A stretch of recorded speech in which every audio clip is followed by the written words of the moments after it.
Hello. Hey, I'd like to talk to you today about feeding young plants. Why you should never feed a steak to a baby. Why you don't need to use jacked seed starters.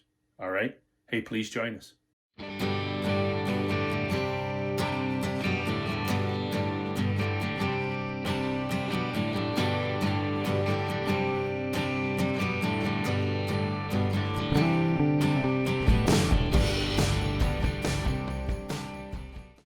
Hey, just a quick tip. If you have clown water like I do here, I call it clown water because it tastes funny. I like to run it through the Brita water pitcher for myself and also for my plants. When I do a little bit of foliar feeding on the young plants, or actually at any time, I like to have a more clean water for foliar feeding. I typically go down and buy RO water at the store and blow that on my leaves when the plants are big because I don't want the extra iron, calcium, rust, whatever's in the water to be coating my leaves. So it's just a suggestion. If you're going to go to the extremes and want to get the most life out of your leaves, use the purest water you can find. What I'd like to talk to you today is more about plant care and why you should be careful what you use for seed starters and what you start your plants in. I notice a lot of people are using some hot mixes. Now, these are great products like Happy Frog and Ocean Forest. They're great products, but they're more designed for mature plants, cannabis growers growing the plants all the way through. They sell it in a bale usually, and you can buy, and it's really not designed for seedlings. I think I would stick with stuff, and I'd lean back more of that to a seed starter type. I did use Pro Mix, but I thought, well, it holds a lot of water. A lot of guys complained about Pro Mix holding too much water. But then again, using these plastic grow bags, you need to poke a lot of holes in the bag so they can breathe. Okay, I shared that tip already.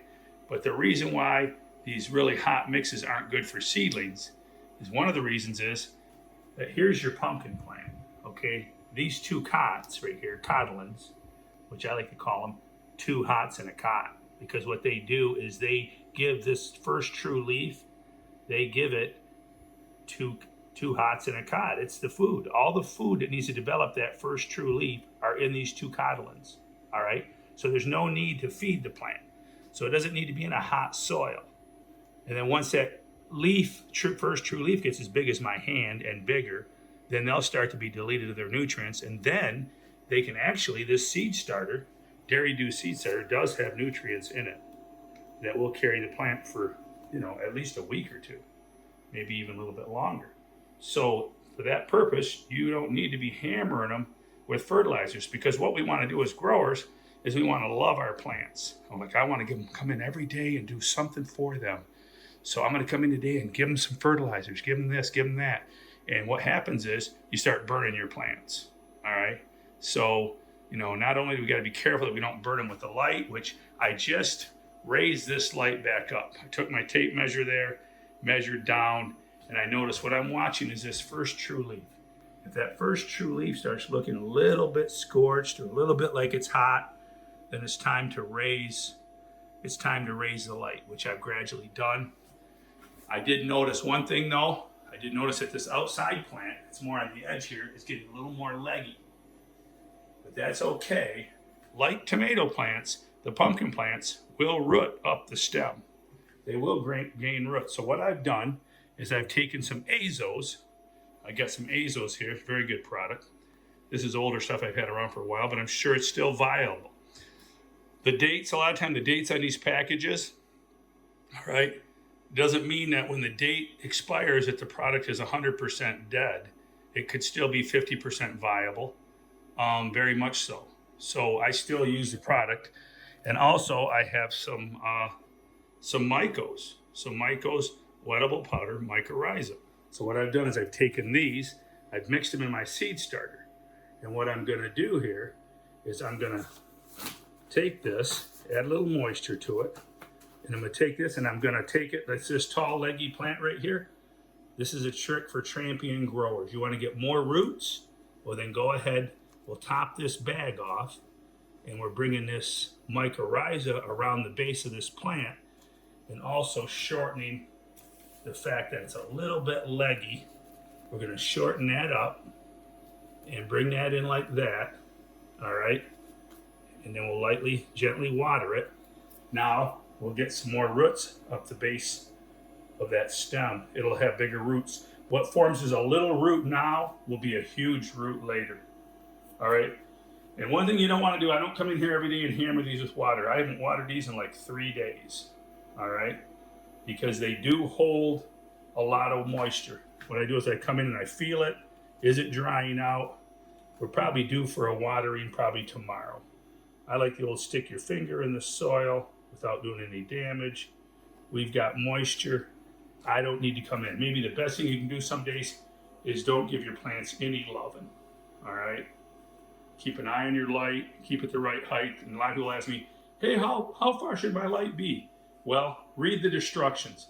Read the instructions, contact your manufacturer. I don't like to buy stuff from people that won't service the products. So I gotta be careful online buying where you buy. Are you gonna get any service? Are you gonna have competent advice? I mean, that's the question. Buy where you can get competent advice. All right, here, my tomatoes are starting to form their first 2 leaves. See, these are the codlins, the 2 codlins right here. All right, these will feed these first true leaves. So these 2 do not need any fertility for a while. And when I do go to fertilize them, we will do a 1/4 strength fertility. Because remember, your soil has nutrients already in it. The seed starter has nutrients in it. So we'll do like a 1/4 strength fertilizer for the first feedings. All right. So I hope that information helps you grow. Anything else? I also wanted to remind again, if you're just growing big porch pumpkins, hey, you can take the actual pumpkin seed and put it in the ground on June 1st.